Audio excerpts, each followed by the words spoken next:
Yo creo que esta es una actividad, planificar es una actividad un poco difícil para los entrenadores. Los entrenadores somos gente de acción, somos gente que nos gusta estar a cargo del equipo, en la cancha, y creo que la planificación como herramienta es una herramienta que se puede utilizar en los distintos niveles de gestión. Desde el nivel mínimo que puede ser el entrenador, al director deportivo, al management que conduce un club, una federación o un programa deportivo del que sea. O sea, es una herramienta que creo que la clave es, bueno, sabiéndola traducir, puede ser aplicada a cualquier nivel. ¿Y por qué digo del escritorio al éxito en el campo de juego? Porque creo que es un paso previo, condicionante del éxito que se quiera lograr. Hoy la industria del deporte tiene un desafío que es muy grande, que es lidiar con los cambios. Y cambios que se producen a gran velocidad. Hoy en día estamos viviendo un cambio inesperado.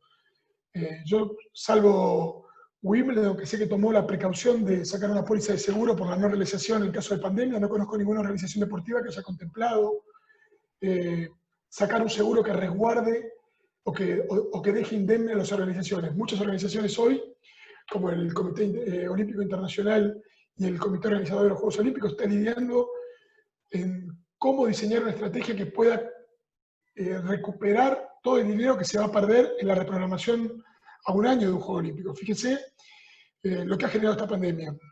Si bien no se dan a esta escala y con este nivel de magnitud, normalmente la industria del deporte nos pone frente a un montón de cambios que son vertiginosos. Entre los más salientes que podemos nombrar hoy es la tecnología. La tecnología hoy impacta directamente en la vida de los entrenadores y en la vida de las organizaciones deportivas, generando un flujo de información que tiene que ser administrado, que tiene que ser elaborado, que tiene que ser ordenado, procesado y finalmente utilizado. Bueno, como situaciones como la pandemia, como situaciones que tienen que ver con la tecnología, creo que la capacidad de poder prever y de poder anticiparnos a los cambios nos va a dar una herramienta y una posición estratégica favorable para el logro de los objetivos que la organización tenga. Yo no sé si hasta ahí me sigue. Y si voy muy rápido, Luis, o hay preguntas, vos que estás monitoreando a los entrenadores, me paran o hacemos las preguntas al final. No, tranquilo, va bien, va bien. Vamos bien. Bueno, ¿qué es un plan estratégico? La planificación estratégica, por un lado, es un proceso, es un hecho dinámico. La primera característica que tenemos que rescatar de hacer una planificación estratégica es que no es algo estanco, no es algo que se realiza en un momento, que se da en un determinado día, sino que es algo que tiene una dinámica y que busca desarrollar e implementar planes de acción para alcanzar objetivos, básicamente para diseñar dónde quiero llegar, cómo voy a llegar, qué voy a necesitar y también contemplar qué vicisitudes yo puedo encontrar en el camino que requieran una modificación o una acción para poder llegar al destino previsto. Esta es una definición más personal, ¿no? Es el ejercicio, la práctica de imaginarnos el futuro y el camino para llegar a ese futuro, desarrollando al mismo tiempo la capacidad de anticiparnos a los problemas y a cualquier cambio que se pueda producir y adaptarnos. Yo creo que entre estas dos definiciones vamos a encontrar un poco la respuesta a lo que es un plan estratégico. Y me gusta esta frase de Sun Tzu del arte de la guerra, que tiene que ver que solamente cuando conoces los detalles y las condiciones del terreno podés maniobrar y luchar. Nosotros si imaginamos la gestión como una lucha, una batalla o un camino a recorrer o un devenir donde vamos a enfrentar situaciones inesperadas, creo que la posibilidad de conocer ese terreno, muchas veces dado por la experiencia, muchas veces dado por la preparación, va a ser indispensable para poder movernos con comodidad y alcanzar el éxito. Entonces yo creo que las ventajas más salientes de confeccionar un plan estratégico son las siguientes.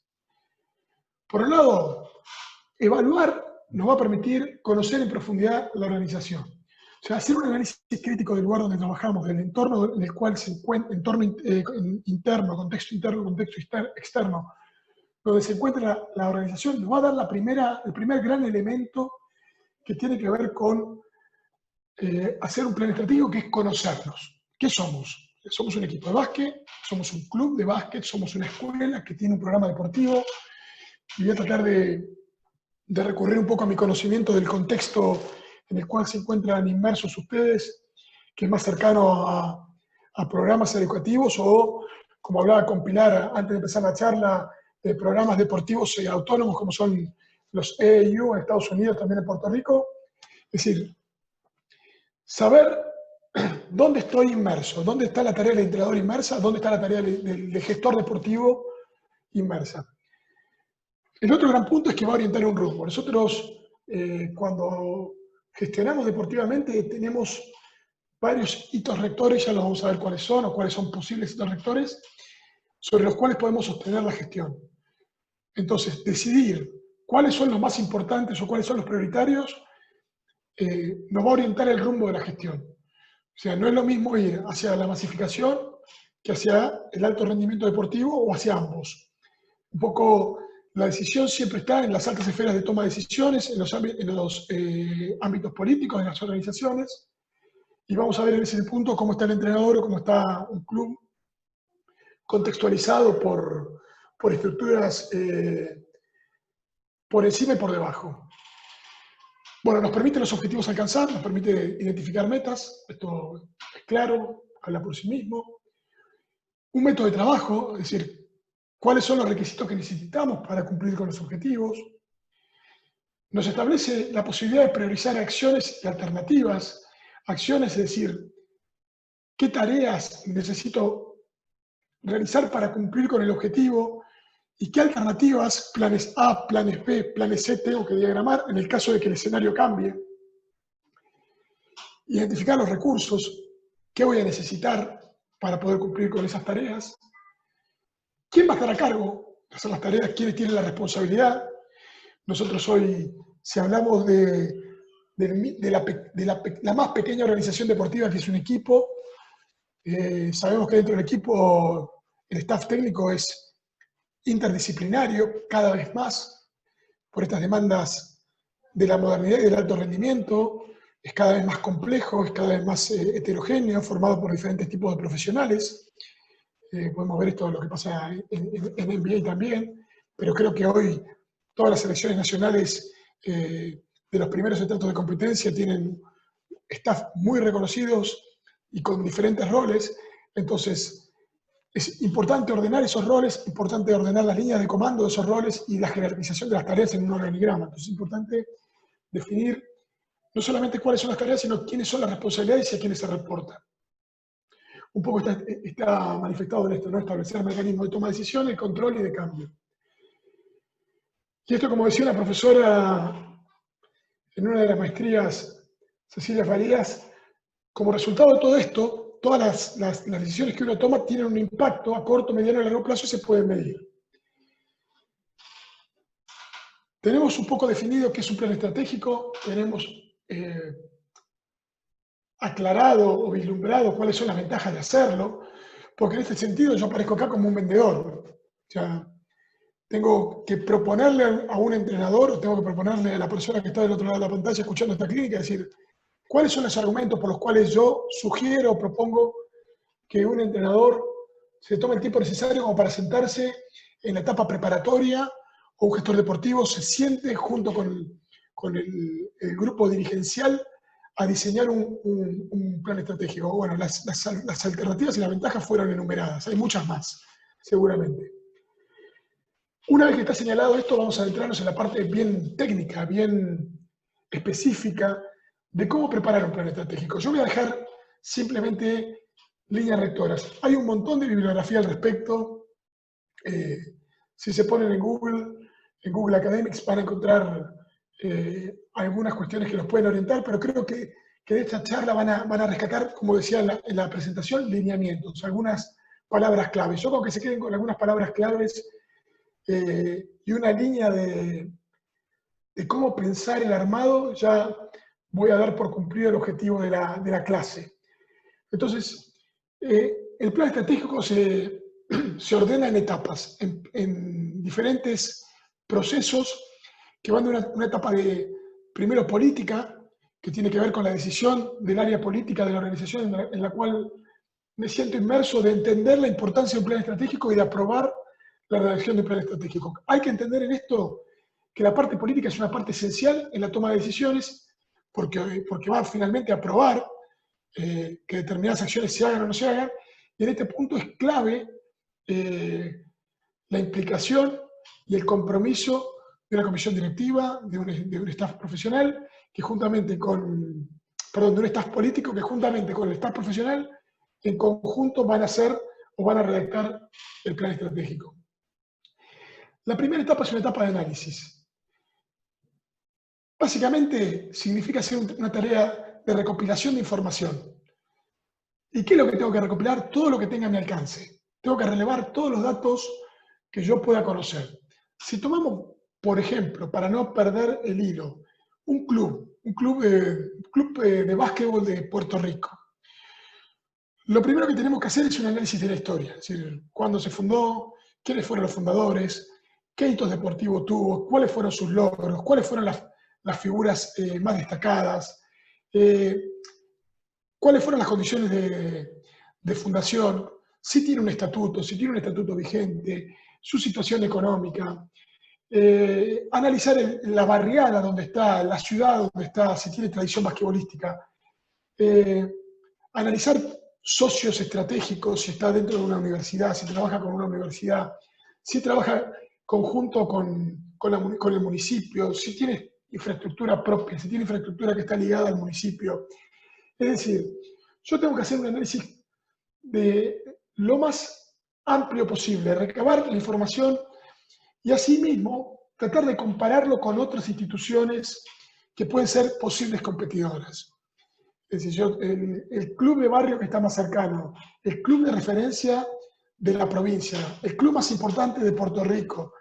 Es decir, una vez que yo tengo toda la data, toda esa información, voy a pasar a hacer lo que yo digo se llama una evaluación inicial. Y en esta evaluación me voy a centrar no tanto en lo demás, sino en el análisis particular de cada una de las cosas que componen el club. Y en ese punto voy a analizar cuáles son los recursos humanos, quiénes son los empleados, cuántos empleados tiene, cómo está conformado el staff técnico, cuáles son las diferentes categorías del club, cómo están estructuradas, si tiene un plan de trabajo coordinado, cuál es el material deportivo, si tiene material deportivo, qué es lo que tiene, qué es lo que hace falta. Y cuando hablo de material deportivo no solamente hablo de pelotas, sino todo lo que tiene que ver con la preparación física, todo lo que tiene que ver con la rehabilitación, con la preparación médica, si tiene alianzas estratégicas con algún hospital.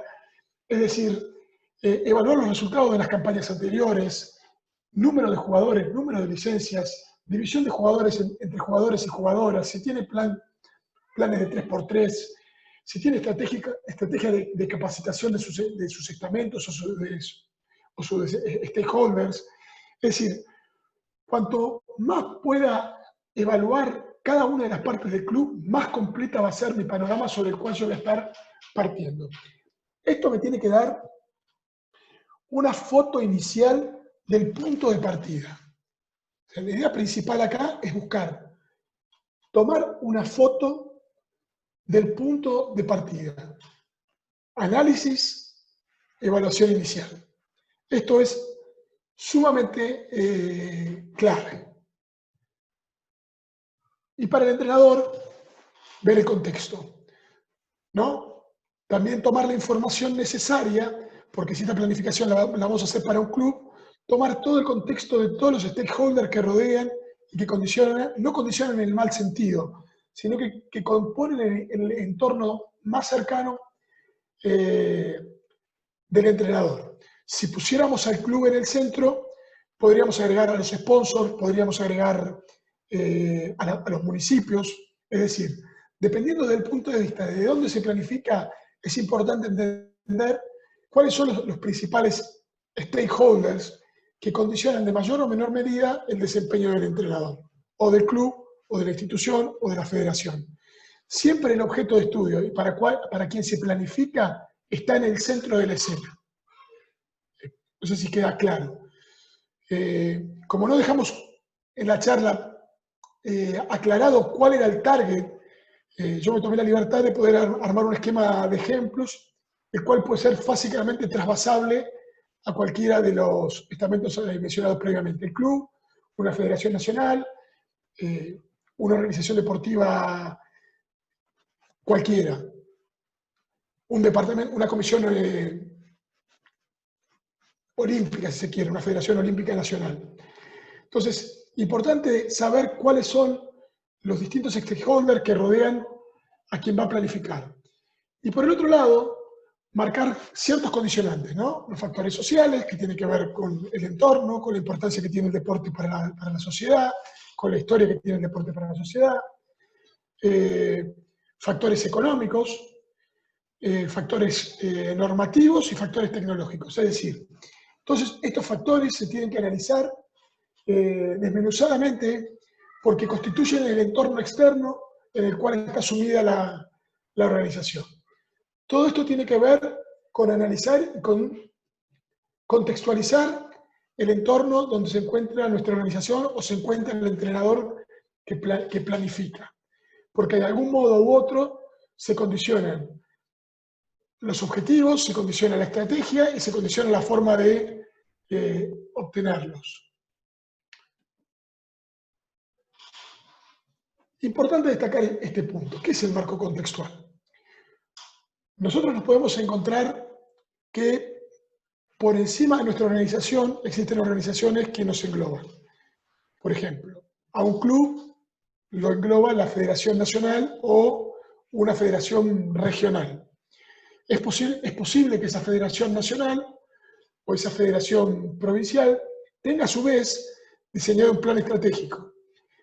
La organización nuestra tiene que estar alineada con esos planes. Por eso es importante conocerlos. Un ejemplo sería, si nosotros tuviésemos que diseñar un plan estratégico para la Federación Puertorriqueña de Baloncesto, deberíamos considerar el plan estratégico que tiene FIBA para la gobernanza que va de 2019 a 2027, donde establecen 3 ejes estratégicos que son muy claros: el desarrollo del rol de la mujer, la masificación y el fortalecimiento de las federaciones nacionales. Es decir, el diseño de una estrategia para una federación nacional como la Federación de Puerto Rico no podría ir en contra de lo que tiene previsto su entidad madre. Acá sucedería lo mismo para un club con respecto a un programa de la Federación Nacional. Es decir, en este punto, las macroestrategias orientan y condicionan el diseño de estrategias, de un plan estratégico para una determinada entidad. Espero que esto se entienda. Por un lado esto. Y por el otro lado, saber que el deporte o la organización no trabaja en un compartimento al lado. Y que es posible que cuando uno se plantea una estrategia, un plan estratégico, ya exista un plan estratégico previo que nos condiciona o que nos da un antecedente importante para ver cómo yo redirijo la dirección de gestión de mi organización. Y el tercer caso, que es cuando yo creo una organización nueva y no existe un condicionamiento y no tengo un techo, ¿cómo arranco para hacer un plan estratégico desde cero? Este marco contextual es importante como parte del análisis, como parte de la etapa previa de preparación del plan estratégico. Entonces, para ir recapitulando. Primera etapa de preparación, tenemos el análisis, tenemos la evaluación, tenemos la contextualización de nuestra organización en función de las estrategias de organizaciones mucho más grandes o de planes estratégicos precedentes. Hasta ahí espero que vayamos. Vamos a pasar al próximo paso. ¿Y cuál es el próximo paso?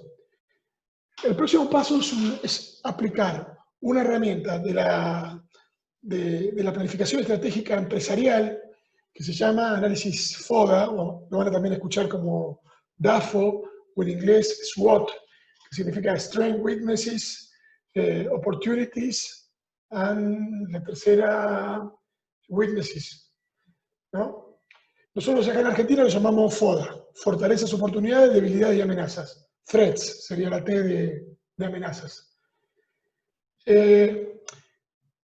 Esta herramienta surge del ámbito empresarial y se aplica a distintos, es trasladado a distintas a distintos fenómenos sociales, como puede ser hoy el deporte.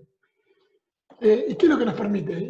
Esta herramienta nos permite tomar todos los elementos que se tomaron en el análisis y la evaluación y ponerlos en una matriz para identificar cuáles son propios de la organización, cuáles son externos a la organización, y a partir de ahí ver, en función de ese diagnóstico, cómo establecer objetivos estratégicos y priorizarlos.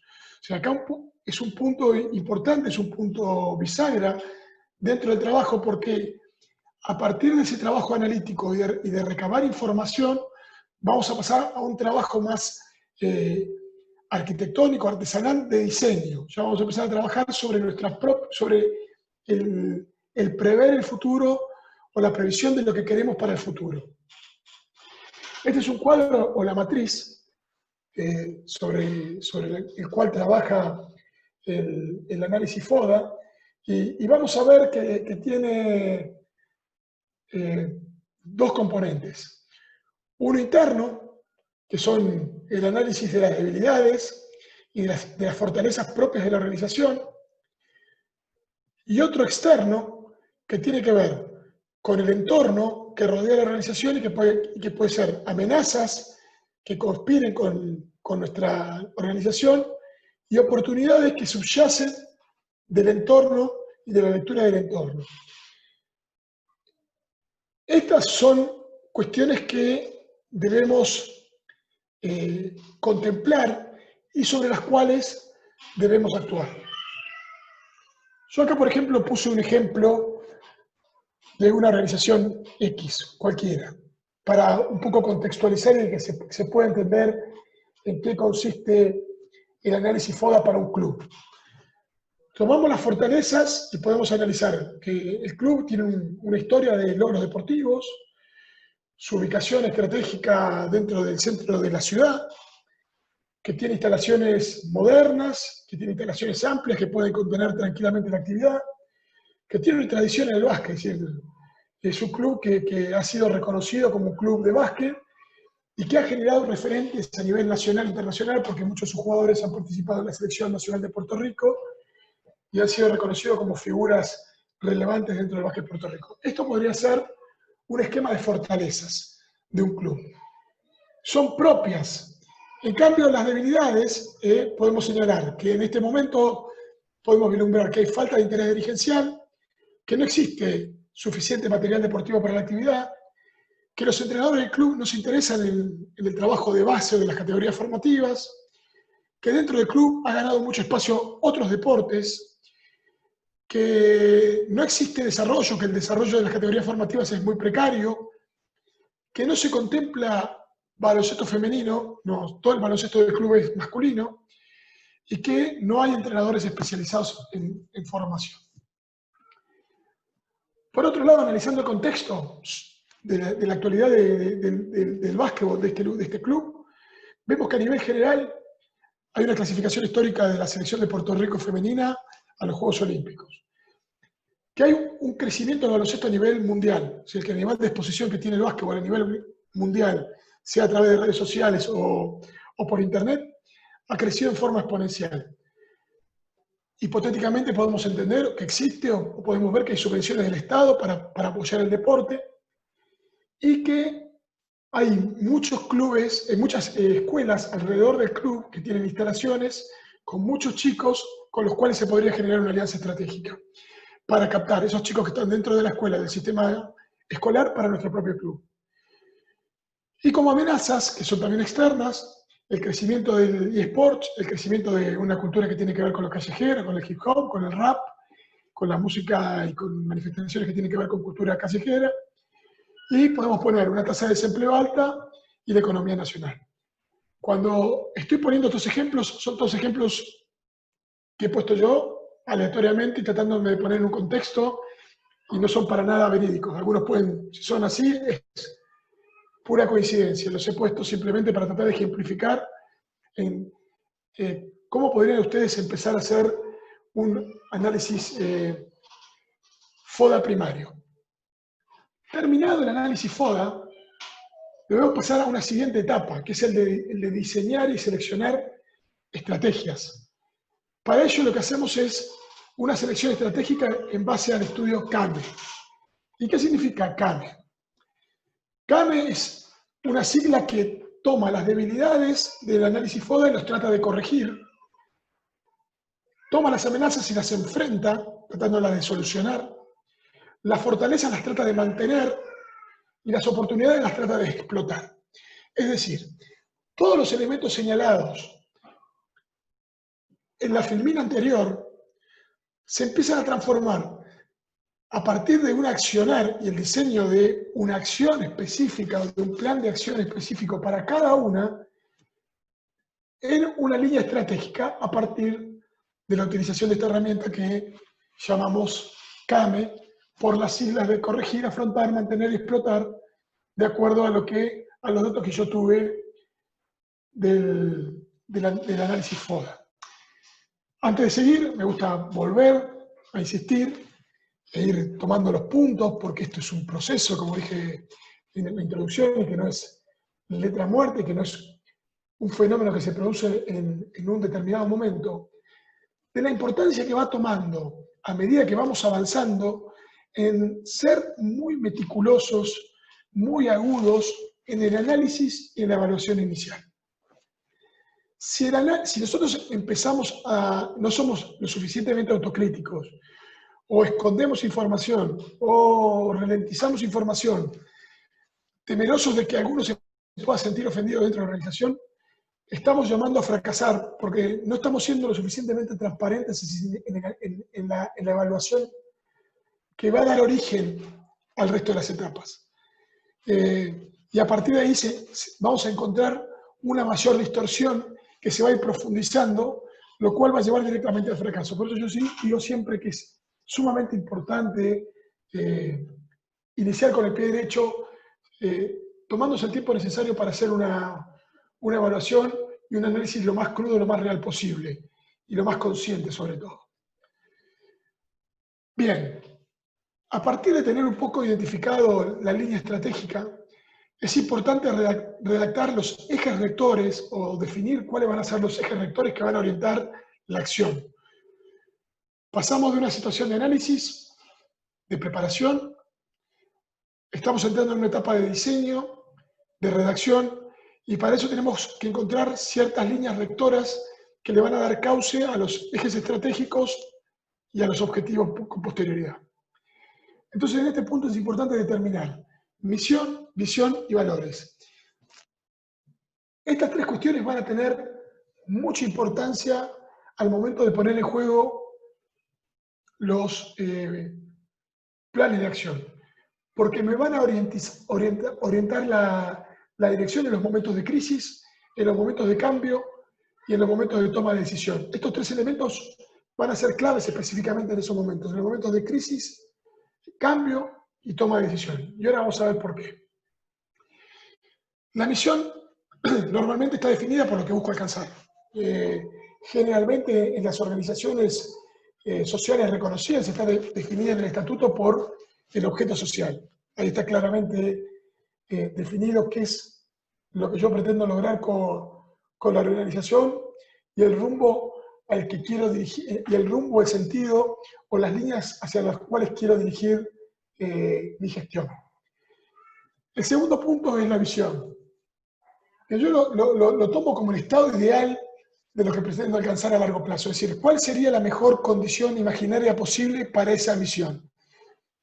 Si fuese un club de Puerto Rico, mi aspiración tal vez en la visión sería ser el mejor club de formación de Puerto Rico, ser el mejor club de la Liga Profesional de Puerto Rico, pero básicamente la visión sintetiza la misión y los valores en algo que yo deseo alcanzar, pero que figura con un aspecto volitivo máximo.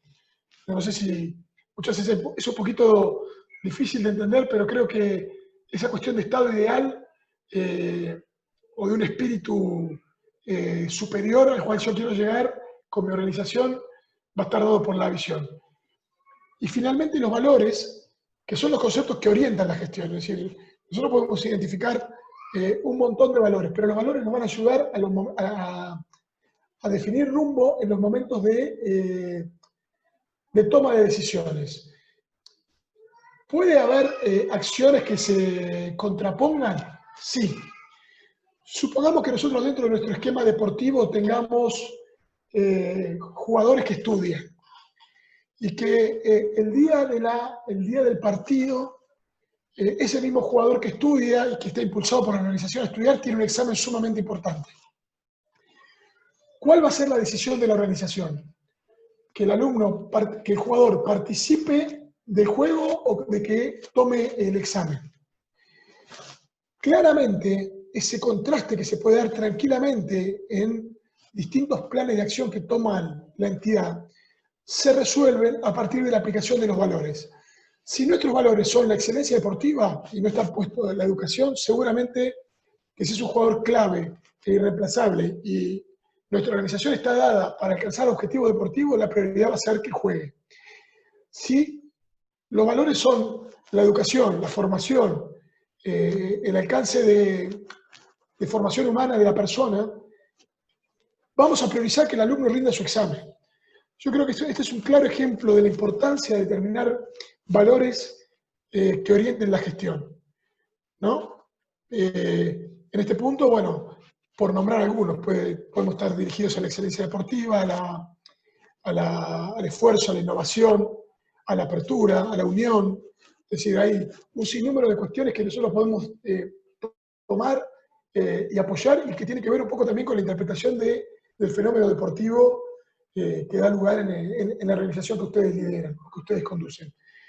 Pero es sumamente importante estos 3 puntos porque en los momentos claves o en los momentos de crisis o en los momentos que hace que efectuar cambios, estos son 3 hitos que no se mueven, son digamos, las columnas sobre los cuales apoyamos el resto de la gestión.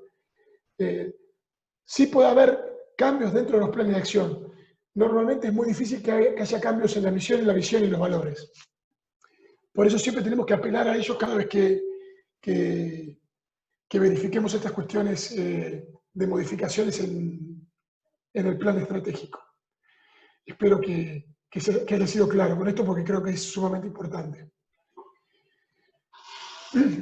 Otro aspecto sumamente relevante. Identificar cuáles son los riesgos y cómo podemos lidiar con los riesgos. Gestión significa acción. Y cuando hay acción, hay riesgos que vienen implícitos de poner un montón de variables en movimiento. Cuando estamos identificando nuestro plan nuestro proyecto ejecutivo, nuestro proyecto de plan estratégico, debemos ver cuáles son todos los riesgos posibles que puedan atentar contra el logro de nuestros objetivos. Ese es el primer punto, tratar de ver cuáles son, yo puedo nombrar algunos.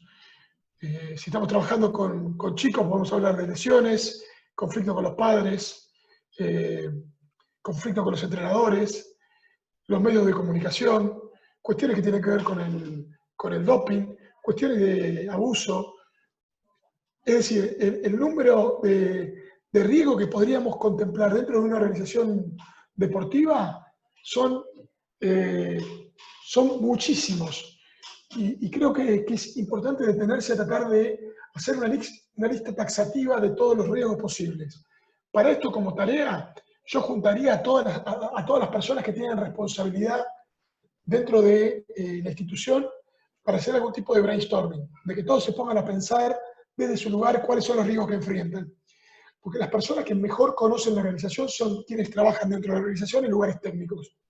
Esas personas nos van a dar una cabal radiografía de cómo se desempeñan las actividades, cuáles han sido los riesgos que han vislumbrado o que han tenido que sufrir.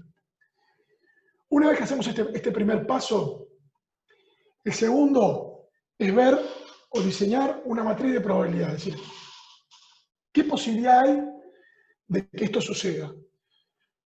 A ver, pongamos un ejemplo, casos de doping. ¿Suceden? ¿No suceden? ¿Han tenido casos de doping en el club? ¿Cuántos casos de doping han tenido? Bueno, eso nos va a permitir mensurar la cantidad de riesgos en términos de probabilidad. Y podemos poner colores, podemos poner números, siendo 1 el que nunca va a ocurrir, y 5, que es una probabilidad alta que se produzca o que se produce frecuentemente. Si tenemos como, por ejemplo, un caso de lesiones, o diferentes tipos de lesiones que pueden ocurrir en el entrenamiento deportivo, yo creo que si tuviésemos que mensurar una matriz de probabilidad, es muy probable que se produzcan lesiones durante los entrenamientos. Entonces, al momento de tabular el riesgo de lesión, al riesgo de lesión le cabría la categoría 4 o categoría 5 como probable o muy probable. Y esto también nos va a dar información con respecto a cómo después trabajar en los planes de acción coordinados con los sistemas de prevención de lesiones, de educación para las lesiones, de rehabilitación y el trabajo de los médicos. Es decir, esta información también es clave para el diseño de los distintos ejes estratégicos. Si bien nosotros nos vamos a centrar después solamente en el eje deportivo, porque este es un plan estratégico deportivo, en el plan integral de la organización deportiva va a haber un eje que tiene que ver con la parte médica o la parte de riesgo, depende de cómo se encamine la organización de la estructura del plan estratégico, pero seguramente lo va a contemplar. Son datos para el relevamiento y para la posterioridad.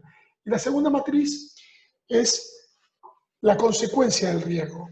Es decir, nosotros sabemos que mientras que la lesión sea una lesión mediana, no va a tener demasiadas consecuencias, pero supongamos que un caso de doping de un jugador del primer equipo puede tener una consecuencia moderada o peligrosa o hasta catastrófica. Un caso de abuso sexual dentro de un club puede tener una consecuencia catastrófica. Por eso es importante tabular no solamente la probabilidad, sino también la consecuencia que ese riesgo suceda. Estas son las dos matrices que nos van a permitir después pasar a la siguiente acción, que es cómo lidiar o cómo trabajar o gestionar el riesgo. ¿Se entiende hasta acá? No sé si vamos bien, Luis.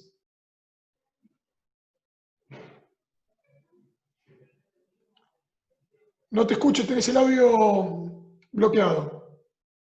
Ahora, sí, vamos bien. Vamos bien. Bien. Hasta ahora no tenemos preguntas, así que puede Bueno, te continuar. pido que si hay alguna pregunta, te la escriban por el chat y me la vas transmitiendo, ¿no? Porque es importante que si van existiendo dudas, no esperemos hasta el final para poder contextualizarlas. Claro que sí. Bien.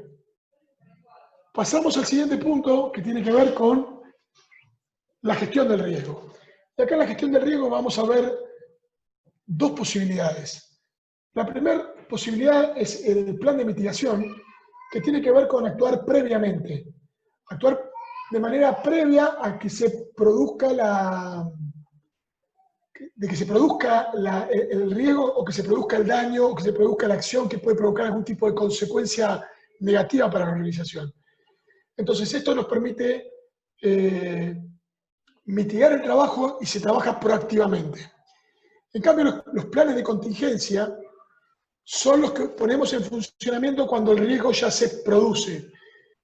Y lo que buscamos es minimizar las consecuencias del mismo. Es decir, como diferencia principal, la parte de mitigación es previa, es proactiva y busca que el riesgo no suceda. Si tomamos todas las medidas para que el riesgo no suceda. Y el plan de contingencia es coyuntural, es posterior y se pone en funcionamiento cuando el riesgo sucede, que tiene que ver en ver cómo se pueden tomar medidas paliativas y cómo se va a comunicar a los diferentes stakeholders las situaciones, lo que se hace y lo que ha ocurrido. Nosotros tuvimos en la Confederación Argentina de Básquetbol una situación muy dolorosa, y la voy a poner como ejemplo, durante el año pasado, en los Panamericanos de Lima 2019, en Perú, cuando la selección mayor femenina, fíjese la diferencia, ¿no? La selección mayor masculina salió campeón, obtuvo la medalla de oro en ese torneo, y la selección mayor femenina, en su mejor momento, llegando invicto, pierde un partido, no invicto, había perdido el primer partido con Estados Unidos, si no recuerdo, pierde un partido por no presentación, teniendo en cuenta de que no llevó las camisetas del color que se debía presentar. Apareció con las camisetas oscuras cuando tenía que haberse presentado con las camisetas claras. En un claro error de personal del staff técnico que causó un revuelo a nivel nacional. La Confederación salió en todos los medios, el dolor de las jugadoras llorando, lo cual puso en funcionamiento dentro de la estructura de la Confederación un plan de contingencia para tratar de minimizar las consecuencias de este gran error. Se transmitió en vivo porque las jugadoras estaban listas para jugar, se transmitió en vivo la suspensión del partido. Fue realmente catastrófico para la gestión. O sea, el nivel de consecuencia fue realmente grave por la exposición mediática que tuvo en tiempo real. Bueno, a partir de ahí se diseñaron un plan de acciones a seguir que tuvieron que ver con la comunicación, que tuvieron que ver con reunión con las jugadoras para tratar de contenerlas, porque eran las principales perjudicadas, las deportistas, y así fue como se pudo ir llevando adelante distintos tipos de soluciones, que llegó como última consecuencia a modificación de las estructuras y a la creación de un departamento de selecciones nacionales que atiende los diferentes requerimientos de logística de las selecciones para que puedan tener la tranquilidad de desarrollarse y tener una performance de alto rendimiento sin ningún tipo de inconvenientes. Yo creo que ese es el mejor ejemplo en el cual se puede ver claramente cómo funcionó un plan de contingencia. No hubo un plan de mitigación, no había un plan de gestión de riesgo previo, y lo que se tuvo que hacer fue salir directamente a la palestra para tratar de minimizar las consecuencias. Imagínense esto en todos los medios, lo doloroso que fue. Ahora vamos a entrar un poco a la definición de qué es un eje estratégico. Un eje estratégico agrupa una serie de objetivos estratégicos que tienen similitud y que potencian uno a otro en su consecución. Significa que cuando nosotros cumplimos los objetivos estratégicos pertenecientes a ese, vamos a alcanzar el cumplimiento del eje estratégico. Tienen comunes denominadores y lo que nos permite es sistematizar la acción de gobierno de la organización. Nosotros podemos señalar voy a señalar dentro de un programa deportivo distintos ejes estratégicos. Uno puede ser el alto rendimiento, que tiene que ver con la competencia y el logro de resultados. El otro que tiene que ver, por ejemplo, con la masificación o el acrecentar o incrementar la base de la pirámide. El tercero, dirigido a la creación de espacios para formar talentos y exportarlos o usufructuar con los derechos de formación cuando formamos esos talentos y los exportamos a clubes de alto rendimiento de competencia. Decretar una función social de contención, de abrazar niños y niñas con necesidades sociales y el club cumplir una función educativa y de suplir tal vez cuestiones que no están dadas en la familia o en el sistema educativo. Espacio de tecnificación o formación técnica. Minibásquet. Desarrollo. Competencia y eventos, baloncesto femenino, innovación y tecnología, 3x3, ciencias aplicadas. Es decir, yo he hecho un random de alternativas sobre los cuales orientar el eje deportivo. El plan estratégico para una entidad deportiva es mucho más grande. Yo lo que me he centrado acá un poco solamente en un eje deportivo. Y pueden tomar 2, 3, 4. Yo creo que una organización deportiva no podría tomar todos al mismo tiempo. Sí podría tomar 4 para un ciclo de 4 años y tomar otros 4 para un ciclo de otros años, apoyándose coordinadamente sobre unos a otros. Para dar un ejemplo, yo no entraría en un programa de alto rendimiento deportivo de competencia si no tengo asegurada la masificación, la tecnificación, la estructura o la formación de talentos. Salvo que yo tenga los recursos económicos suficientes como para poder directamente dirigirme a la competencia y al alto rendimiento. Lo más sensato, lo más posible es ir recorriendo etapas de masificación, de formación en categorías formativas, para así después, una vez que esos ejes están centralizados, están bien desarrollados y cumplidos, poder pasar a una tercera etapa que tiene que ver con el alto rendimiento deportivo. Ya les digo, se puede trabajar en bloques, son mucho más largos, pero le va a dar solidez a la estructura de la organización, o tomarlos aisladamente. Yo sugiero claramente ir trabajando, aunque sea mucho más largo el devenir, en bloques a lograrse en ciclos olímpicos de 4 años. La característica de los objetivos a realizar, bueno, yo tomo el concepto de SMART en inglés, Specific, Measurables, Achievables, Realistic and Timeable. Los objetivos tienen que ser específicos, es decir, claros, concretos al momento de la redacción, medibles, mensurables. Es decir, yo después, vamos a ver, cuando veamos el control de gestión y la evaluación, que todos los objetivos y todas las tareas tienen que tener básicamente una posibilidad de ser medibles en términos cualitativos o cuantitativos. Realizables, tienen que ser posibles, realistas y ejecutables en un tiempo dado. Si no podemos nosotros esbozar o dictar o proyectar objetivos que no puedan ser realizados en un determinado marco de tiempo. Esto es un poco las características las características generales al momento de redactar objetivos. Otro punto importante... Permiso, Facundo. Sí. Mira, tengo una preguntita por aquí. Francisco Soto pregunta, ¿los ejes estratégicos son objetivos generales y a largo plazo? Correcto, son los objetivos que nos van a guiar los ciclos de trabajo. Normalmente los ciclos de trabajo son, en el deporte en general, hablamos de ciclos de 4 años, porque acompaña lo que es un ciclo olímpico. Hay acuerdo en la bibliografía en que es un periodo de tiempo para una organización deportiva para poder alcanzar el cumplimiento de sus ejes estratégicos, sus objetivos estratégicos y sus actividades o planes de acción para que se cumplan.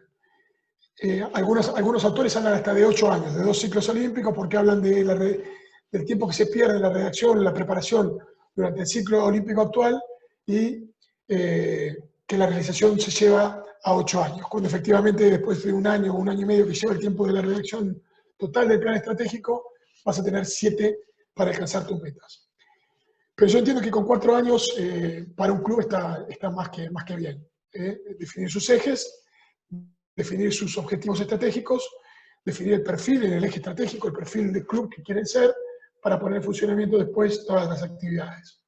No sé si está claro, Luis, la respuesta. Sí, está claro. Mira, otra preguntita, Facundo. ¿Qué recomendaciones dio la Confederación para mejorar el error de los uniformes?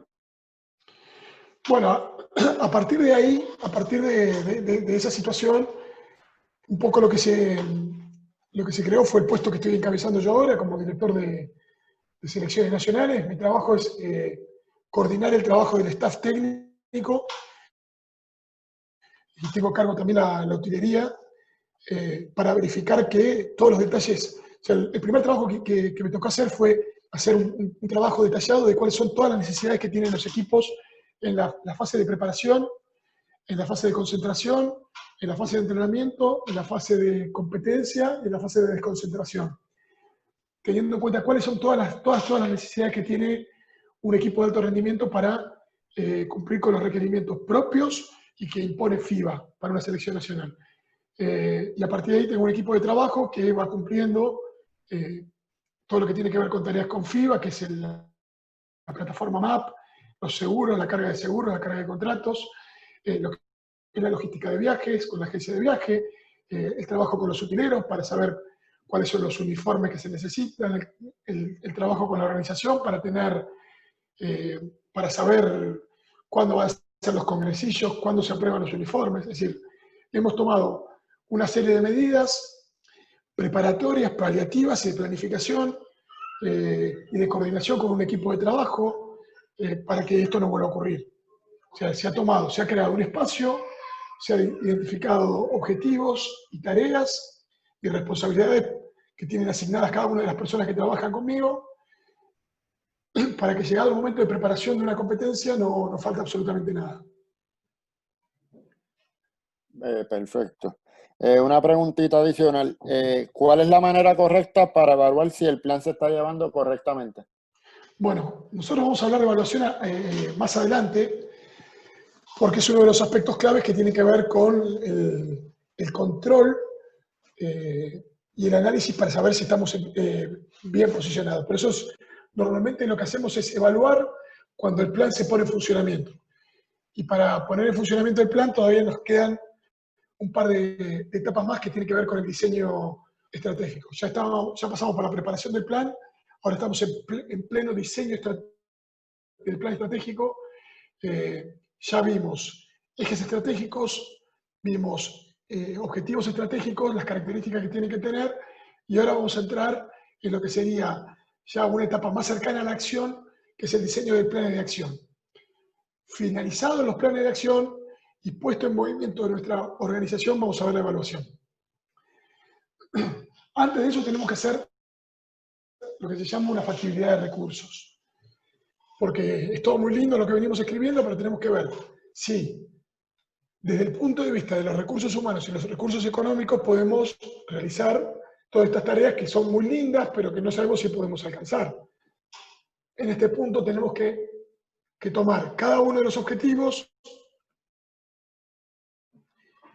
analizar qué necesitamos desde el punto de vista de los recursos humanos, si alcanzan los recursos humanos que nosotros contamos o si es necesario contratar más personal, ver en cuanto a la infraestructura cuáles son los recursos necesarios, tanto materiales como inmateriales, cuantificarlo también en términos económicos y fijarnos en este punto cómo puedo financiarlos. Es decir, si yo tengo un determinado presupuesto, tengo una serie de ingresos que se generan por la actividad que yo realizo y está aprobado y creemos en la viabilidad de lo que tenemos que ver básicamente cómo poder financiarlo. Es decir, realizar un plan económico que me permita generar ingresos para financiar nuestras actividades y en el caso de no tener financiación, ser muy creativos para ver qué otros recursos podemos conseguir. Y en este punto yo planteo algo que tiene que ver con alianzas estratégicas. Ver otro tipo de organizaciones con las cuales nosotros podemos firmar acuerdos estratégicos, realizar contratos de mutua beneficencia que nos permitan contar con ciertos recursos que no van a estar necesariamente traducidos en gasto de dinero. Cuando hablo de esto, hablo de organizaciones como pueden ser ONGs, escuelas o universidades que nos puedan permitir formar o capacitar a nuestro staff, o escuelas que nos puedan dar espacio para la realización de actividades deportivas, utilizando su gimnasio a cambio de charlas, a cambio de capacitaciones. Es decir, nosotros podemos ver cuáles son las distintas monedas de cambio que le podemos dar a distintas organizaciones que están cercanas, que nosotros vamos a hacer visibles cuando hagamos el análisis de nuestro entorno, con las cuales podamos realizar alianzas estratégicas que impacten directamente en la gestión de nuestros recursos económicos para poder cumplir con nuestro plan. Esto es sumamente importante. O sea, no solamente pasa por ir a pedir dinero, sino también pasa por ver de qué manera creativamente nosotros podemos generar alianzas con otras organizaciones similares que haciendo mutuas concesiones nos permita favorecer nuestro posicionamiento en el logro de nuestros objetivos. Continúo. A los efectos de hacer un ejemplo y de que se pueda entender cómo vamos a ir bajando ese gradiente de lo que va desde un eje estratégico a un plan de acción, yo voy a tomar un eje, que es la masificación. Es decir, voy a tomar que nuestro club necesita realizar un plan que le permita tener más chicos y más chicas en la base, en la línea básica, en el grassroots, como llaman los americanos, para sumar masa crítica a la organización. Necesitamos tener más chicos que alimenten las categorías formativas, necesitamos tener más chicos que jueguen nuestro deporte en la escuela, en nuestro club, Y para eso vamos a definir que la masificación es prioritario para estos próximos 4 años. Entonces, como objetivos, vamos a apuntar a lograr completar, y cuando hablo de completar es tener al mínimo 12 jugadores en todas las categorías del club. Vamos a promocionar la práctica del baloncesto femenino en nuestro club. Vamos a poner un objetivo cuantitativo que tiene que ver con aumentar un 25% la cantidad de niños y niñas en la escuela de básquet. Nosotros en Argentina, para que ustedes lo asocien, tenemos escuela de básquet, pre-mini, mini, y recién U13, U15, U17, U19 y equipo superior. No sé cómo están organizadas las categorías en los lugares donde ustedes trabajan, pero seguramente su organización va a tener distintos niveles. Under 13, Under 15, Under 17. O sea, dependiendo cómo está estructurado los niveles de juego, van a tener seguramente una categoría base. Bueno, nuestro eje estratégico de masificación va a estar apuntado a que podamos aumentar en un 25% la cantidad de niños y niñas en esa etapa inicial. Vamos a querer difundir todas las actividades que se hagan en las categorías de formación y vamos a trabajar con otro stakeholder que es clave si queremos sumar niños, que son los padres. Es decir, vamos a ver de qué manera nosotros podemos diseñar actividades para que los padres también se encuentren cercanos al club y sean un aliado estratégico al momento de contar con el chico, la presencia del chico dentro de nuestra institución. Y para ello vamos a tomar una tarea, un objetivo. De estos 5 ejes, que son 5 objetivos estratégicos que pertenecen al eje masificación, 5 objetivos claros, voy a tomar un objetivo. Ustedes van a tener que tomar estos 5 y van a tener que diseñar tareas para cada uno de estos objetivos. Yo voy a dar el ejemplo del tercero. Voy a hacer un random, voy a tomar al azar un objetivo, y que es el de aumentar un 25% la cantidad de niños y niñas en la escuela de básquet. Y voy a definir planes de acción. Acciones concretas, puntuales, medibles, realizables. Ya el entrenador se va a sentir más cómodo, lo va a ver más visible esto, porque lo va a sentir más cercano al devenir cotidiano de lo que el entrenador hace o lo que el gestor deportivo hace. Entonces yo tomo este objetivo estratégico, que es aumentar un 25%, y voy a diseñar acciones. La primera de todas, si se ve en el cuadro, es medir. Yo tengo que ver desde dónde parto, cuál es el punto de partida, cuántos chicos tengo. Y vamos a suponer que yo hoy tengo en el grassroots, en la base, 100 chicos jugando, para que sea un número redondo y sea fácil de medir. Puedo tener 50. Este número va a surgir de la realidad, va a ser un dato empírico que va a surgir de acercarme al club y medir cuántos chicos y chicas efectivamente tengo participando en la etapa inicial. Ese va a ser el punto de partida, el dato cuantitativo sobre el cual voy a actuar. Y a partir de ahí voy a diseñar diferentes planes de acción. Yo puse en el centro la masificación como ese eje estratégico, pongo por fuera el objetivo estratégico, que es el aumento del 25% de los niños en la escuela de básquet, y parto de la medición para tomar un dato cuantitativo que me permita ver después si he logrado mi objetivo. El primer punto va a ser la difusión, es decir, yo voy a tener que diseñar distintos tipos de tareas, actividades, para que esos chicos se sumen al club. Y para que se sumen, lo primero que tienen que hacer es generar una comunicación con un target muy claro, que son los padres de esos chicos, para comunicar las ventajas que tienen que ver con los valores que hacemos en el club, con las actividades que se hacen en el club, en el por qué los vamos a recibir, por qué vamos a estar bien preparados y bien dispuestos, y cuáles son las ventajas que implicarían que un chico practique básquet en nuestro club, en nuestra institución. El segundo tiene que ver con la realización de eventos, es decir, generar un gancho, un momento de contacto para que ese padre traiga a su niño, a su niña, a conocer el club y hacer una actividad. La tercera etapa va a pasar por una acción efectiva de captación, que tiene que ver con que ya el niño se acerque al club. Y el cuarto punto tiene que ver con la fidelización. Es decir, cuando el chico ya está dentro del club, ya se ha desarrollado un sentido de pertenencia y ya está preparado para recorrer su carrera, su su historia, desde la base hacia la punta de la pirámide, sabiendo que muchos van a dejar de participar en el club y que van a estar contenidos por otros planes de acción que tienen que ver con su integración dentro de la vida social de la institución. Esto es a grosso modo. Acá se pueden incorporar muchísimas tareas más. Yo he tratado de adaptarme un poco a lo que puede ser la realidad de ustedes en Puerto Rico. Cuando hablamos de eventos, puede ser eventos puntuales que tienen que ver con un encuentro, con un jamboree, con un torneo, con un campamento, con un estímulo, con un greet and meet, con algún jugador famoso, con alguna figura famosa. Es decir, el evento, las características del evento se lo van a dar ustedes. Tienen que ser extremadamente creativos, tiene que ser accesible, en lo posible gratuito, porque creo que es el punto clave, el primer anzuelo, en el cual primero tenemos que seducir al padre y después seducir al chico para que practique nuestro deporte. Y a partir de ahí, de una vez que se produce el primer contacto, seguir desarrollando otro tipo de actividades que nos permita que el jugador y su familia entren al club y se enamoren de nuestro deporte.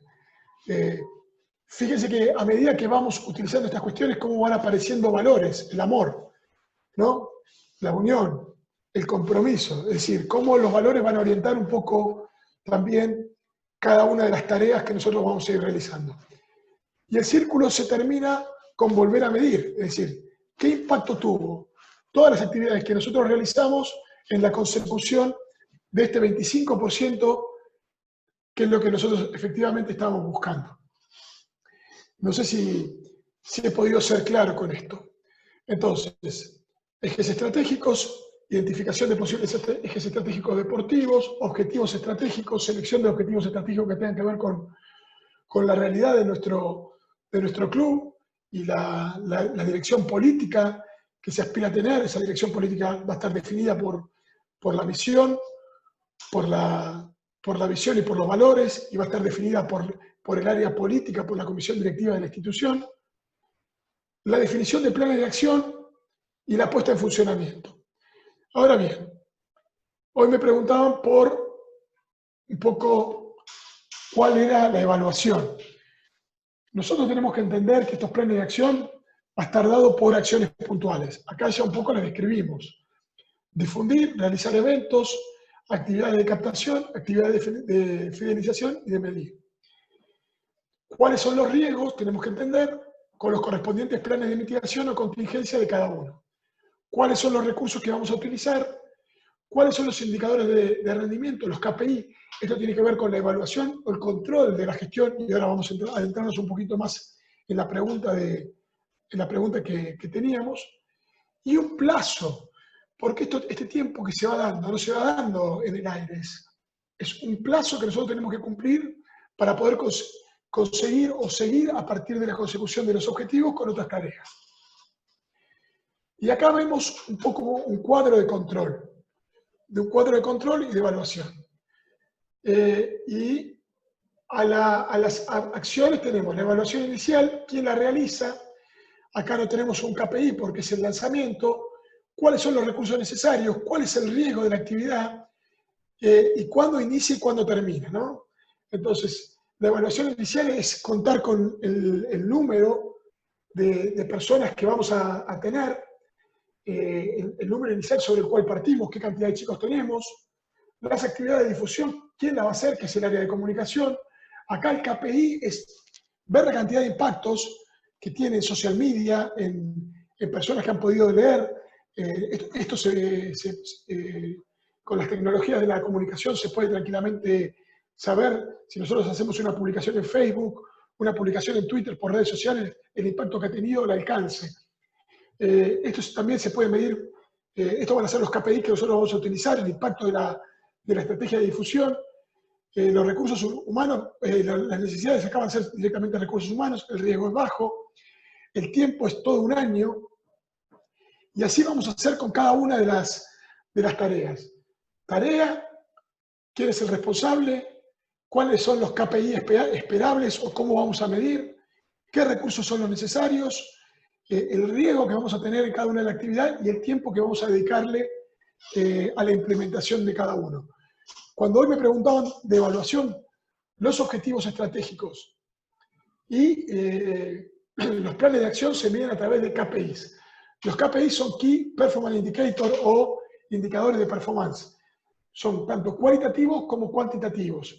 Van a medir la calidad de la acción, si la acción se logra o no, en qué términos cualitativos, es decir, la calidad del producto final, y los más fáciles de medir, que son los cuantitativos, cuando nosotros podemos transformar el resultado en un número medible, en cantidad de hits, en el caso de una acción en redes sociales, en la cantidad de jugadores, cualitativos, perdón, sería, por ejemplo, la medición de una evaluación de la mejora de la técnica individual de un jugador, luego de un proceso de tecnificación. Es decir, podemos tener de los dos. Seguramente aspectos más técnicos van a requerir KPIs cualitativos mucho más técnicos y la presencia de entrenadores que lo diseñen y que lo entiendan y que después lo traduzcan para que el área directiva los pueda entender. Pero básicamente un poco la evaluación se realiza definiendo estos KPIs en el tiempo, viendo que los objetivos se logren básicamente en el tiempo. Y finalmente, como un poco para ir cerrando todo esto, yo les decía que al inicio de la charla, que el plan estratégico es algo que está vivo, es algo que es dinámico y que se puede entender como un proceso. Iniciábamos la charla hablando que había primero una decisión política del área política de la comisión directiva o del ente que dirige la organización, de definir un plan estratégico. Este es el punto inicial. Luego seguía con un análisis y evaluación y hablábamos de la importancia que este análisis y evaluación sea lo más crudo, lo más realista, lo más autocrítico posible y que trate de tomar la mayor cantidad de datos de la realidad. Para pasar después a usar la primera herramienta de gestión, que era el diagnóstico DAFO-CAME, identificando fortalezas y debilidades, amenazas y oportunidades del entorno, para después proyectar una selección de objetivos, de planes estratégicos o de líneas estratégicas. Entender que esto iba a estar condicionado si estábamos inmersos en dentro de un organismo que tenía condicionantes superiores o si existía un plan estratégico previo, y la revisión de la visión y los valores como aspectos que quedaban casi intangibles o fijos y que nos iban a dar una orientación de la gestión. Medir los riesgos, definir ejes estratégicos. Nosotros directamente nos centralizamos sobre la parte deportiva, pero acá aclarar que existen ejes estratégicos que tienen que ver con la administración, con el marketing, con la innovación, con lo institucional. Definir nuestros objetivos estratégicos, analizar la factibilidad de recursos, definir los planes de acción, establecer los sistemas de medición y finalmente, una vez terminado el ciclo, hacer las evaluaciones que pueden ser de 3 tipos.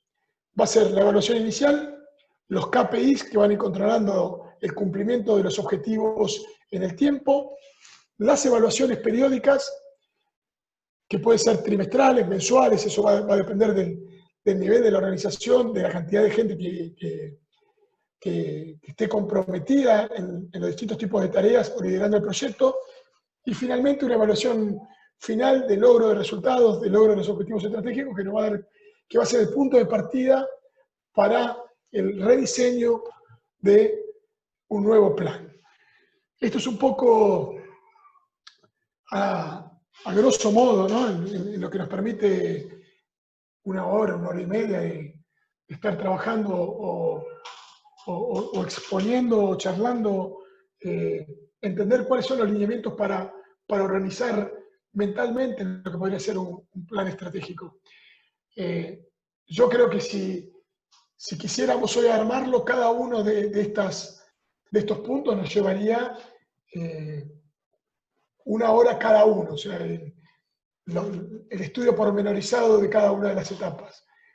Pero creo que entenderlo como lineamientos o como una ordenación para ser un disparador intelectual de los entrenadores, podríamos creer que cumple un poco su función. Yo no sé si Luis está ahí, estamos bien, si existen algunas preguntas, si quieren que clarifiquemos algún aspecto. Tal vez la parte más dificultosa es poder contextualizarlo, o sea que yo sé que la mayoría son entrenadores, que puede haber algún director deportivo. Pilar me dice que ella lidera algunos programas de EEU, pero bueno, la idea es un poco entender hacia dónde va la gestión deportiva de excelencia, de alto rendimiento, que no deja nada al azar, que trata de minimizar el random y que busca que todo esté controlado. Y creo que como ejemplo lo que nos pasó a nosotros pone aún más de manifiesto la importancia de tener un plan estratégico. Facundo, tengo aquí una preguntita de Héctor. Me pregunta que cuánto tiempo aproximadamente se demora en preparar el plan estratégico. Eso va a depender un poco del tamaño de la organización. Cuanto mayor es el tamaño de la organización, más tiempo requiere el análisis o cada una de las etapas. Yo creo que el diseño de, por ejemplo, un plan estratégico para un club de básquet podría realizarse integralmente, ¿no? Que contemple desde el inicio hasta el alto rendimiento, si es un club integral que tiene todas sus categorías, 6 a 8 meses haciéndolo bien a conciencia. Si tiene un equipo profesional, tal vez un poco más. Si tiene un equipo de profesional en la pirámide, tal vez 1 año. El diseño, la preparación, diseño y puesta en funcionamiento. Cuando hablo de las 3 etapas y cada una de las subetapas que conlleva la totalidad del plan. Otra preguntita. ¿Cómo trabajas o cómo se trabaja la formación técnica dentro de un club? Bueno, yo creo que ahí el tema es definir el perfil de club en primer lugar, priorizar, creo que si el entrenador me está preguntando por la formación técnica fue. La formación técnica. Bueno, claramente el perfil de formación tiene que estar bien manifestado como uno de los ejes centrales que tiene que tener como un eje estratégico el club. A partir de ahí, identificar un proyecto de formación técnica para ver cuándo se trabajan cada uno de los fundamentos y el tiempo que se le va a dedicar a cada uno de los fundamentos en un programa integral. Es decir, bueno, arrancamos, yo lo que hacía era trabajar enseñanza, asimilación y automatización o perfeccionamiento de cada uno de los fundamentos. Entonces, en base a esos 3 condicionamientos, ir poniendo cada uno de los fundamentos en un cuadro de doble entrada y una dedicación del tiempo, con un control de KPI de que el jugador no pasaba a la próxima etapa hasta no tener el conocimiento del fundamento anterior.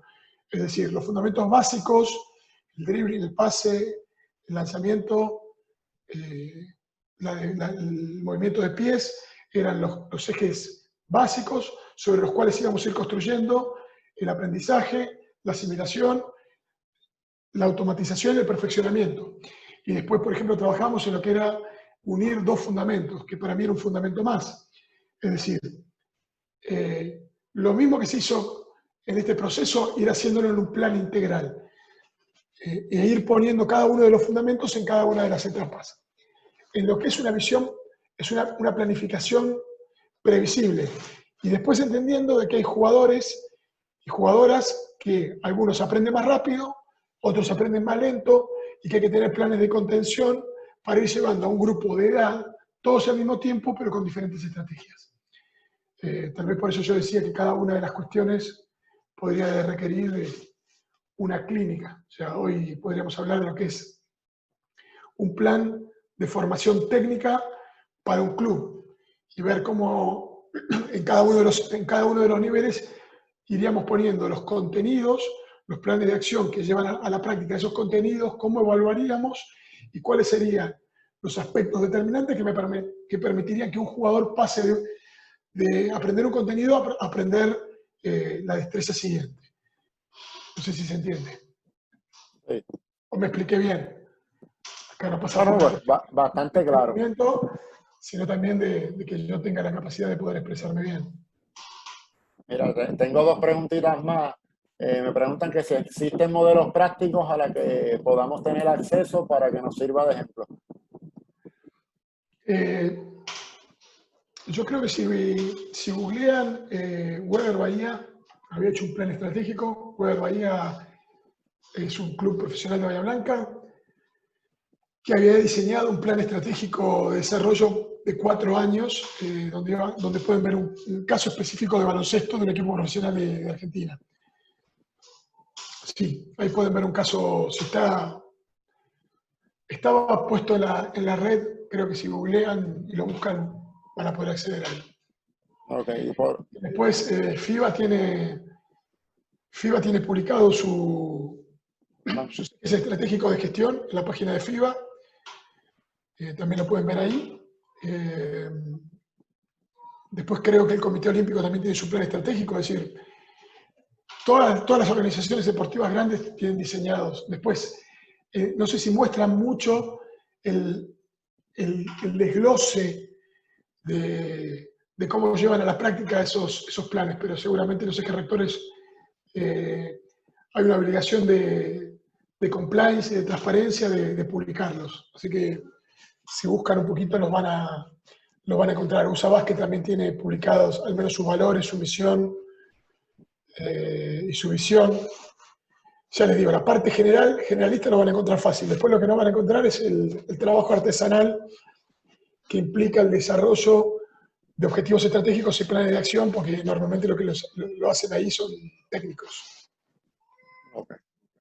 Y por último, ¿cómo podríamos establecer dentro del plan estratégico el cambio de entrenadores por equipo? ¿Y cuánto tiempo crees que es saludable para los jugadores estar con un solo entrenador?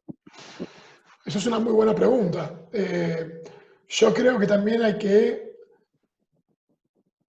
como parte, va a haber una rama dentro de la organización que es una rama que tiene que ver con los recursos humanos, que evalúa a quienes llevamos a cabo el plan estratégico, y el entrenador es parte del plan estratégico. Yo creo que se van a establecer para cada categoría, o que para cada división, o para cada nivel de jugadores, una serie de objetivos, que la persona responsable de llevar adelante esos objetivos es el entrenador, como técnico, como conocedor, y que si los KPI que se deciden para esa categoría y para ese entrenador se cumplen y el entrenador está aprobado y está evaluado, va a tener todos los elementos de promoción dentro de la organización para seguir creciendo, porque aparte, yo creo que cualquier organización que se precie de tal debe tener programas dentro de la organización para mejorar las características y para formar y capacitar a su personal. Ahora, si en esa evaluación que hacemos del entrenador no se cumplen los objetivos, bueno, vas a tener elementos concretos, racionales para la toma de decisiones y cambiar a tu entrenador. Pero bueno, los datos que se obtienen son todo el tiempo, datos objetivos y datos subjetivos del trato también, ¿no? Si un director deportivo tiene trato con el entrenador y lo analiza, lo estudia durante los entrenamientos, durante los partidos, cómo él trabaja con sus jugadores, también va a tener una serie de datos subjetivos para la toma de decisiones. Y creo que la duración, no hay un plazo. Yo creo que no se puede encorsetar el trabajo del entrenador a un plazo. Sí, muchas veces se cumplen los objetivos y el entrenador está preparado solamente para ello y tiene que después dar un paso al costado. Si un entrenador está capacitado para la formación y después el club muta hacia un club de competencia o elite, tal vez se requiere otro perfil. Pero yo no daría un plazo, sí daría la consecuencia del perfil del entrenador con la búsqueda de los objetivos. Y si el perfil de ese entrenador coincide con ello, analizaría su devenir diario y lo evaluaría en función de los KPIs establecidos para sus categorías, sumado al análisis subjetivo de de la diaria y cómo se comporta. Y después no habría plazos. Siempre después hay mayor nivel de satisfacción o menor nivel de satisfacción, porque convengamos que una de las cuestiones que tienen que ver, y esto no lo señalé, pero aprovecho la pregunta para marcarlo, que el fenómeno deportivo está marcado por un elemento que tiene que ver con la pasión, ¿no? Y la pasión muchas veces no es racional. Y también marqué, creo que en una de las planillas adelante, como para orientar un poco la pregunta, voy rápido. No sé si se me sigue viendo ahí la presentación. Quiero llegar a esta. Es esta. Las condiciones que tiene alrededor el entrenador. Fíjense cuántas variables operan más allá de los KPI y la evaluación interna que se puede producir. Un periodista que habla mal de un entrenador o tiene un problema o no declara bien o tiene un problema personal, lo opera por redes sociales o lo opera por los medios de comunicación masivos. Lo mismo la relación con un dirigente, lo mismo la relación con un padre que puede estar afectada porque el chico no juega o porque los criterios de logro del padre son distintos a los criterios de logro del entrenador.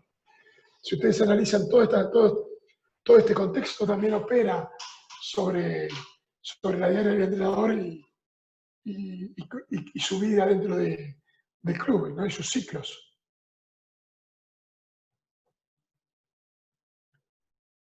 Ajá. Una última preguntita, Facundo. ¿Cómo se integran los dirigentes de categorías menores con los de las juveniles y adultas en los programas nacionales?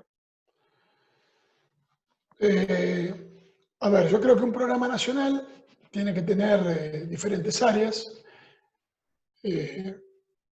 las cuales tienen que estar sobre todo, yo uso una palabra que me parece sumamente importante, y está buena la pregunta porque es aplicable al resto de la disertación, y es que esto es un criterio personal. Los objetivos estratégicos tienen que estar, y los ejes estratégicos también, íntimamente asociados e interrelacionados. La palabra que uso es coordinación. Yo creo que la coordinación de ejes estratégicos le permite dar una fortaleza a la organización que le saca un plus. Lo mismo que cuando te hablan de un equipo. El equipo es esa organización que te permite lograr algo que vos individualmente no lograrías, pero que es el todo más la suma de las partes y un plus que es la cohesión. Acá pasa exactamente igual. El éxito de una organización que pone en funcionamiento un plan estratégico no es solamente cumplir con sus ejes estratégicos, sino que a su vez en el diseño de esos ejes estratégicos hace una comunicación horizontal que le permita coordinarlos. Acá en este punto, y yendo directamente a la pregunta, es que existe una coordinación entre lo que es el trabajo de selecciones de categorías formativas con el trabajo con las categorías de selecciones superiores, no solamente en la relación que existe entre los diferentes staffs, sino también con lo que implica los programas técnico-tácticos, es decir, que hace una progresión, una construcción de menor a mayor, de lo más simple a lo más complejo, que termine en el plan de la selección mayor y que todo el mundo apunte hacia ahí, que ese sea el beacon, el faro, que ilumina el resto del programa, pero que todos actúen de manera coordinada y con un gran nivel de comunicación. Por eso la pregunta, la respuesta concretamente es, me parece que tiene que trabajar en forma coordinada y con un gran nivel de comunicación. Y en ese punto creo que sí, tanto la línea política, o sea, yo creo que una organización tiene un área política que está definida por la asamblea de socios, la asamblea de miembros, la comisión directiva como órgano que representa a la asamblea, su presidente, que baja en un organigrama hacia áreas profesionales que van a poner en funcionamiento, van a poner en práctica esa decisión política del rumbo que tiene que tener la entidad. Bueno, en ese punto creo que tiene que haber un gran ida y vuelta entre la orientación política y el feedback que el área técnico-profesional o de gestión le da de cómo va el funcionamiento del plan estratégico. Esas serían las tres recomendaciones. coordinación, extremada comunicación transversal del área técnica y una comunicación sumamente clara de ida y de vuelta vertical con el área, del área profesional con el área dirigencial. Okay. Nada, Facundo, de verdad que te quiero dar las gracias porque inmediatamente que te envié el correo electrónico para ver si nos podías dar la mano, en 5 minutos me contestaste que contaba contigo, a nombre de los entrenadores del país, de Puerto Rico Virtual Basketball Coaches Clinic. De verdad que te quiero dar las gracias por sacar de tu tiempo y compartir tu conocimiento con nosotros. No, como te decía un poco al principio de la charla, Luis, yo no los conocía y ustedes me contactaron y creo que ese siempre ha sido un poco el espíritu que ha primado en nuestra profesión, más allá de las fronteras, más allá de las nacionalidades. Y en algún momento a mí me tocó ser un entrenador que estaba iniciando y que tenía un montón de expectativas, ilusiones, ganas, deseos, ideas, verdades absolutas que pensaba que en algún momento quería poner a prueba. Y la vida me dio la gracia y la suerte de poder vivir de este deporte, de recorrer el mundo, de hacer amigos, y y de haberme encontrado con gente que me ayudó. Yo creo que ese espíritu hay que replicarlo, y bueno, es un poco lo que hoy quiero hacer. O sea, tal vez un poco el tiempo significa que me estoy poniendo viejo y que llega el momento de devolver un poco todo lo que el básquet me dio a mí. Y en eso creo que no hay fronteras, no hay nacionalidades, somos todos una misma comunidad, el básquet nos une, cuanto más intercambiemos, más espacio de esto tengamos, más autocríticos seamos. Entiendo al entrenador como un actor de cambio, como una persona que impacta directamente en la realidad de un montón de chicos, un montón de chicas, y que si esto va a crecer y esto aspiramos a que sea el mejor deporte del mundo, seguramente nosotros tenemos que volver después de que, si Dios quiere, la vida nos vuelve a tener la chance de estar entrenando con un grupo de trabajo, a operar sobre la realidad y a cambiar el mundo y nuestro pequeño mundo. Así que nada, agradecido soy yo por darme esta posibilidad de poder entrar en contacto con los entrenadores, a los cuales abrazo, no los he podido ver, pero seguramente están ahí escuchando. Y como te dije, espero estar como oyente en alguna de las charlas que quedan para seguir aprendiendo, para seguir creciendo. Y eso es todo por ahora. Claro que sí. Mira, Facundo, me preguntan que si podemos tener acceso a la presentación. Sí, yo la termino de pasar a un PDF y te la mando. No, pues perfecto.